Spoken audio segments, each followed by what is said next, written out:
সামনে বাংলাদেশে আমাদের জন্য ভয়াবহ সে আরেকটা সিপাহী বিপ্লবের করুণ প্রতি অপেক্ষা করছে। আপনারা অনেকে ভাবতেছেন এইটাও কি সম্ভব?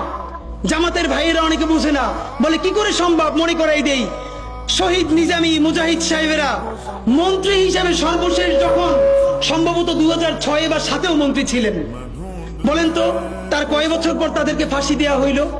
10 বছরও লাগে নাই। রানিং ফুল মন্ত্রী ছিল, লক্ষ লক্ষ মানুষ তাদের সাথে ছিল, তাদের মন্ত্রণালয়ে একটা পয়সার দুর্নীতি বের করতে পারে নাই।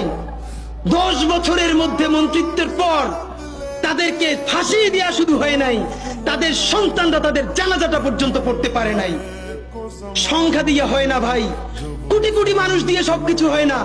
আজকে আপনারা প্রথম আলোর বিরুদ্ধে বলেন, এই যে আসার সময় বলতেছিলাম শায়েকরে, প্রথম আলোর প্যারালাল কাছাকাছি একটা পত্রিকা কি আমরা দাঁড় করাইতে পারছি?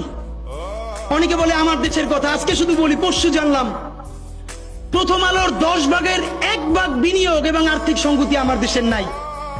5 কোটি টাকা হইলে আমার দেশে একটা নতুন প্রেস কিনতে পারে, তাইলে পত্রিকাটা ঠিক মতো ছাপাইতে পারে, ভাড়া লাগে না, সেই টাকাটাও তাদের নাই। ভাই, ভালোবাসা দিয়া পয়সার কাজ হয় না। 50,000 টাকা যে এই লোকটার স্যালারি, এই কাজ যদি 20,000 টাকা দিয়ে করাইতে চান, কোনদিন 50,000 টাকা রিপোর্ট এবং স্কিল আপনি পাবেন না। ওই 50,000 টাকাই লাগবে। মানুষ মাগনা কাটে 3 দিন, একজনকে দাওয়াত খাওয়ায় 2 দিন 3 দিন, তারপরে আর চলে না। আমাদের আর্থিক যোগ্যতা অর্জন করতে হবে। আমাদের অনেকগুলো প্রতিষ্ঠান লাগবে, একটা প্রতিষ্ঠান না। আমাদের ভাইদের সমস্যা কি জানেন? সে আজকে যদি হাটাজারি মাদ্রাসা দিয়ে কেউ একটা পত্রিকা বার করে, সেই পত্রিকাটাও সে জাতীয় মূলধারা বানাবে না, দেবে দৈনিক হাটাজারি সে বানাবে।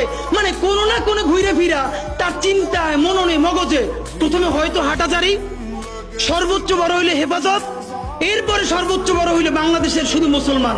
ভাইরা, এই মুসলমানের বাইরের যে জনগোষ্ঠী, সেটা কি আপনার না? আপনি ভাবেন এই দেশের আপনি প্রধানমন্ত্রী, তারপরে ভাবেন আপনার জনগোষ্ঠী কারা, আপনি সেরকম চিন্তা করেন।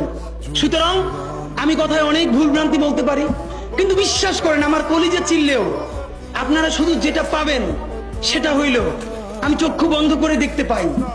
আমরা যদি যোগ্যতা নিয়ে 5-10 বছরের মধ্যে দাঁড়াইতে না পারি, এই ভিডিও, এই ছবি, এই শহীদ পরিবার, এই আহত, এদের জীবন তো শেষ। এদের পরবর্তী জেনারেশনকে পর্যন্ত কি ভয়ানক গণহত্যার শিকার হইতে হবে আমরা চিন্তাও করতে পারতেছি না। সুতরাং বাংলাদেশের স্বাধীনতার সার্বভৌমত্ব, বাংলাদেশের ইসলাম এবং মুসলমানকে বাঁচাইতে হইলে আমাদেরকে তুমুল যোগ্যতা অর্জন করতে হবে। এই মাদ্রাসা শিক্ষিত জনগোষ্ঠীর মধ্যে হাজার হাজার ছেলে লাগবে যারা CNN, আল জাজিরা